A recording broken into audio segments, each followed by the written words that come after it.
Okay, so now moving on, this is the second part of exponential rules. Fine, we discussed the first rule, which is what was the first rule again? We discussed the product rule. Yes, the product rule of exponents.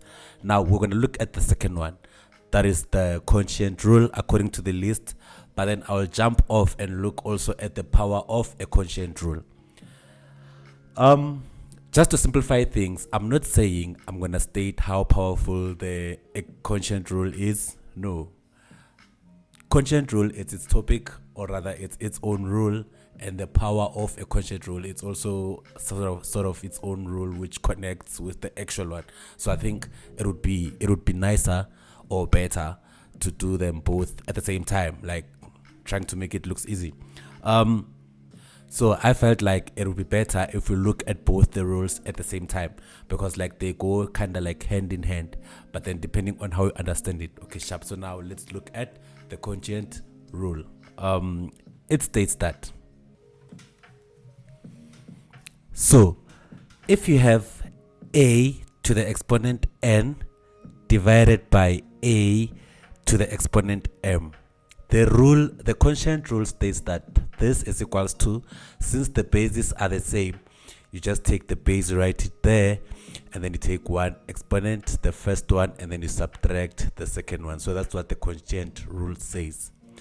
Also, the situation where you have n divided by n, a to the exponent n divided by a to the exponent m, is the very same as a situation where it's a to the exponent n divided by a to the exponent m. So this very same thing here can be written like this. I just want to show you that it applies either way. And also this is going to be equals to, if they wrote it like that, you just take the first fraction, you take the base, and then you take the first fraction, the one in top, subtracting by the one on the bottom. So the way this works, if we were to put an example to this, we would say,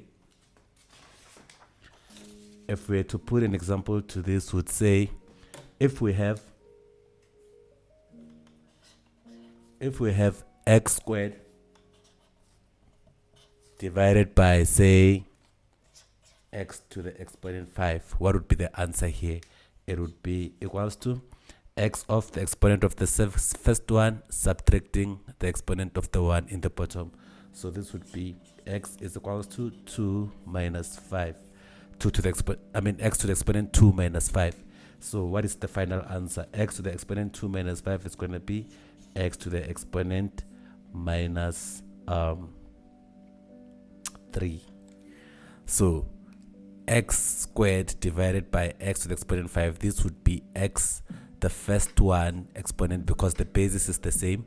Then I take the base as it is, and then I subtract the exponents according to the rules.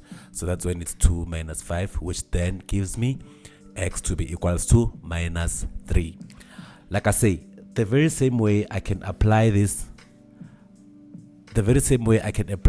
rule, I can rewrite the whole thing like this. So in this case, I would be having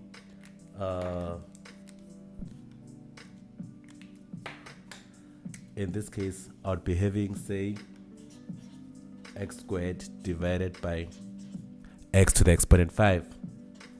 Therefore, the bases are the same, the exponents, I just subtract the exponents. This would be x into the one on top, exponent subtracting by the one on the bottom, as according to the rule, the red one and the blue one green. So the red one and the green one m.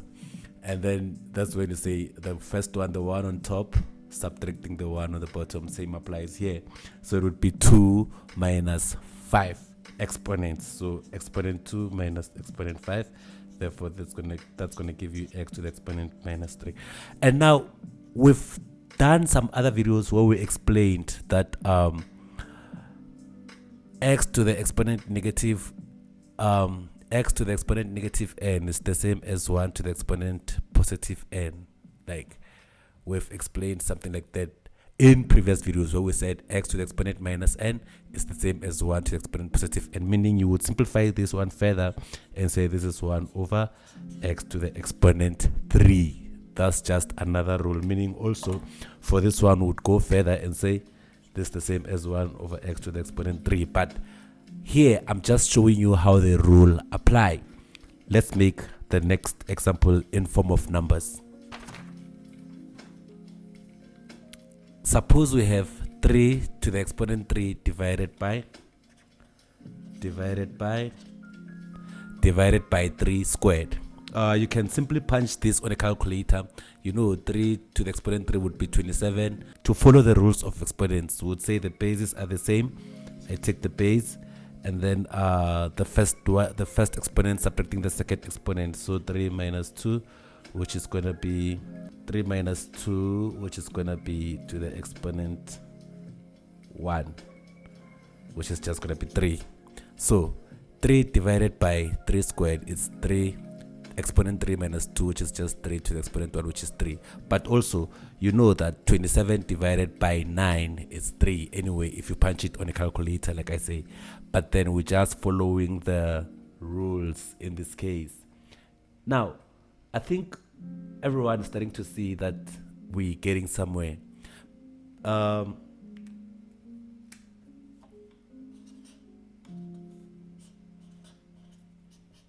If I put it like this also, which is this format, 3 squared divided by 3 to the exponent 3 divided by 3 squared is the same rule. The base is the same. The top exponent subtracting the bottom exponent, 3 minus 2.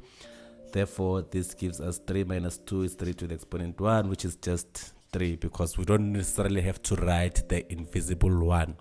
So that's how we apply quotient rule.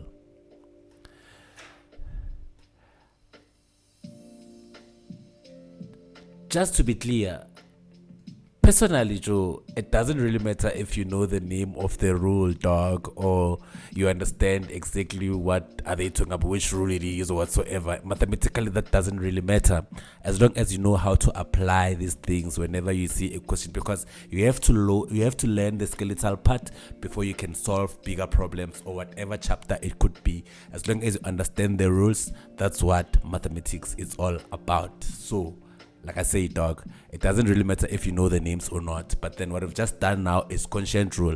But regardless whether you know what quotient rule is or not, as long as you know in terms of exponents, when you have this situation, you're going to apply. If you have something that looks like this, you're going to make it look like that to find the answer or to simplify the very same question. Same applies when you see something like this, you're just going to apply it to that. We call it the quotient rule, but it doesn't really matter if you don't know what the name of the rule is, as long as you know how to apply